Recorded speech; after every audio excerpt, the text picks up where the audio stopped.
I never thought I would have to make this video, but yeah. So Boogie2988 plagiarized my script, which is, let's talk about this. So I don't know how much you keep up with YouTube, like what's going on in the sphere of YouTube, but a lot of you may know that there was a plagiarism video that just came out not too long ago about how there's been a lot of plagiarism on YouTube, and now I've been a victim of said plagiarism by this man right here. You see this guy? I drew Boogie out, and this is my thumbnail of my newest video, which is about why YouTubers are quitting. He's like, "Can I copy your homework?" I'm like, "Yeah, but just change some of it." He changed nothing. He changed very little, and I want to talk about that today because it is. All right, let's just talk about it. This morning, I got a comment on my video saying like Boogie copied my script. And I was like, all right, let me check out this video. Because look, people like come up with the same idea all the time. I've definitely been in situations where I came out with the video at like the same time someone else came out with the video, or I didn't even know that other video existed, and I came up with a very similar premise, or, I just said stuff really similar. And that's what happens in entertainment or comedy or anything. Like, there are plenty of times where you'll accidentally just come up with the same idea as someone else, and it was just a coincidence. Like, you didn't actually mean to steal it from someone. It just happened. But in Boogie's case, this is not the case. So I checked out the video, I watched it, and I was laughing during the entire thing because I was like, this is literally, he saw my video and just copied the script. And so I want to play them for you side by side so you can see just see how similar it actually is. So let's watch this. When you're starting out on YouTube, before you have any sort of sizable audience, you're fueled by hope. Hope that one day you're going to be known amongst all the other people you watch. Hope that you'll make money off doing what you love, and hope that you'll have tons of subscribers who love your videos. When you first start making YouTube videos, you are driven by one thing, and that is hope. Hope that you can create a career out of it. Hope that you will entertain people. Hope that you can make something amazing. Once you quit your job or school and focus solely on making money through YouTube, you are now being fueled by fear. Every day goes from, I wonder if this video will blow up so people will notice me, to, oh fuck, if this video doesn't do well, I'm not gonna be able to eat. But when you quit your job and make YouTube a full-time gig, you're motivated by a whole other thing, and that's fear. Fear that you're going to earn enough money to survive doing it. And logically, you'd think once it's your main job, you have more time so you can make more videos, which means you'll get more views and more money. That makes sense, right? But that's not how it really works, because YouTube isn't like a regular job. In a regular job, if you go from working 20 hours a week to 40 hours a week, you make double the money because you did double the work, or at least work double your hours. But on YouTube, you can go from making 4 videos a month to making 8 videos a month, or even 12 videos a month, and make even less money than when you were making 4 videos a month. And here's the crazy thing about being a YouTuber. If you do more work, it doesn't necessarily mean that you'll make more money. If you work at a normal job with a wage or even a salary, and most of the time you do overtime, you'll probably get extra pay. But on YouTube, you spend that extra time making more videos, and that video gets demonetized or doesn't perform well in the algorithm, or your audience just doesn't like it, you'll probably end up earning less money. I was like, okay, maybe he copied just that part. Maybe that was it. But there's more.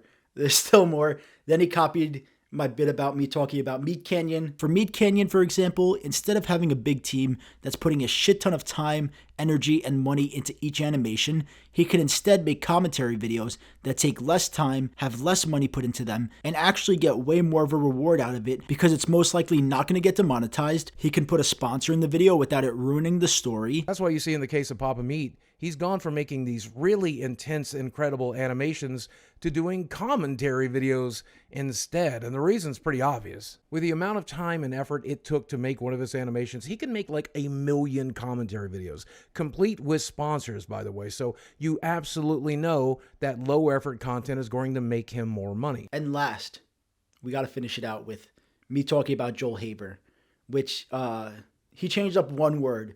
So, I'll give him credit for that. I'll give him credit for changing out that one word. Now, in Joel Haber's case, he's going the opposite route of what most YouTubers here are doing, and he's going to put in more time into his content and make less money, but that's because he's insane and not because it's a smart business move. Then there's the interesting case of Joel Haber, who has been making weekly comedy videos for a long time, and he's decided to go a completely different route with it. Joel decided that he's not motivated by anything other than his own creative desire, so he stopped making weekly comedy videos and is now going to make monthly feature-long films. That's a crazy person, but I love that kind of crazy. Now, after seeing all 4 of those, I was like, yeah, he watched my video and he copied me. Now, I made that video because I felt like I could add something to the whole discussion about why YouTubers are quitting. Because a lot of people are just like, oh yeah, YouTube, you get burnt out. There's a lot of long nights. But I was like, let me tell people like a different side that I've experienced. Because I mean, the reason I even wanted to make the video in the first place was because, you know, my YouTube channel is kind of dead right now. And I went from being a full-time YouTuber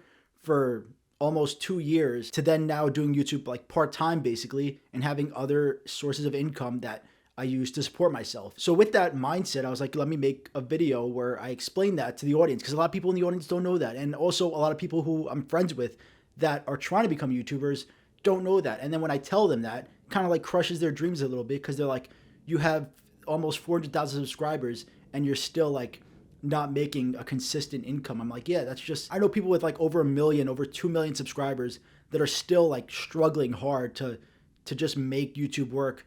But then on the other side, to give some people hope, I know of people with like 100K, even a couple 100K that are making way more money in a month than I even can imagine exists.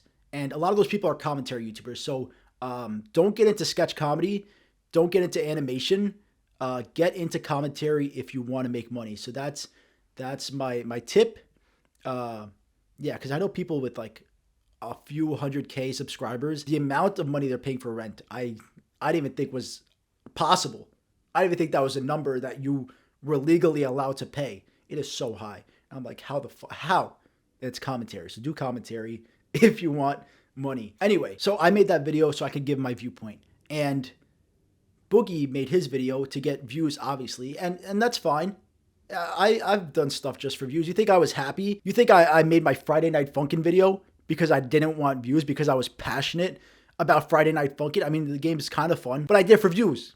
Everybody does shit for views. But it is really funny that Boogie just copied me. Now, I'm not angry. If anything, I'm like, I think it's a really funny situation because it's Boogie that did it. If it was like anyone else, like if someone I've never even heard of that was like a big YouTuber, or even someone that's a big, like if fucking some big commentary YouTuber that I don't even watch copied my script, I'd be like, okay, this kind of fucked up. Like, why would they do that? But because it's Boogie, because Boogie is a fucking legend, a YouTube legend that, you know, he's going through some stuff right now. I feel bad for him. And also because he's honestly helped me in my life. Now let me take a step back. Boogie has done some weird shit. I've heard some weird shit about Boogie that I don't think I would ever become friends with him. But growing up, like fucking 15 years ago, I don't even know how, it's been over 10 years, I think.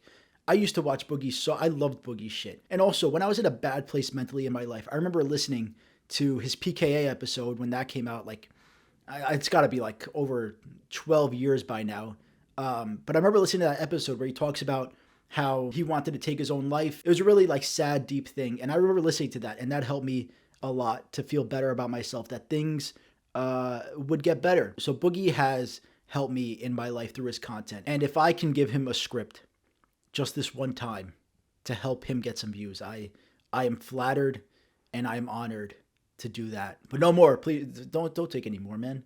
Guys, write your own script, man. I believe in you. You have 20 years. I don't even know how many years of YouTube experience you have. You could have thought of something on your own. I believe in you, man.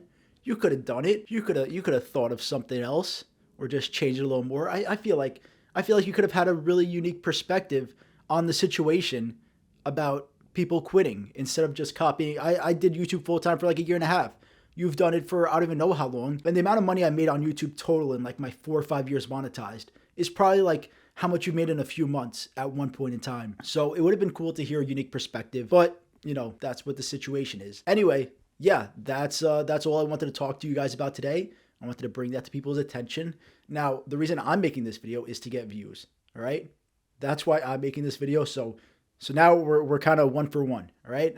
This is how I'm making up for the situation. I get views, he gets views, everyone's happy. We're all happy. We all made it. Now, if you excuse me, I'm going to end this commentary video. Play the patrons. Thank you, patrons. If you want to become a patron, if you want to become a patron, sign up. Sign up, become a patron. and it'll help me maybe do YouTube full time again. You don't know what can happen. Maybe I could get $10,000. I don't need $10,000 to survive, but maybe like $1,000. That'd be fucking insane. That would pay rent. So yeah, thank you guys so much for watching. I'll see you in the next video. And as always, have a great fucking day.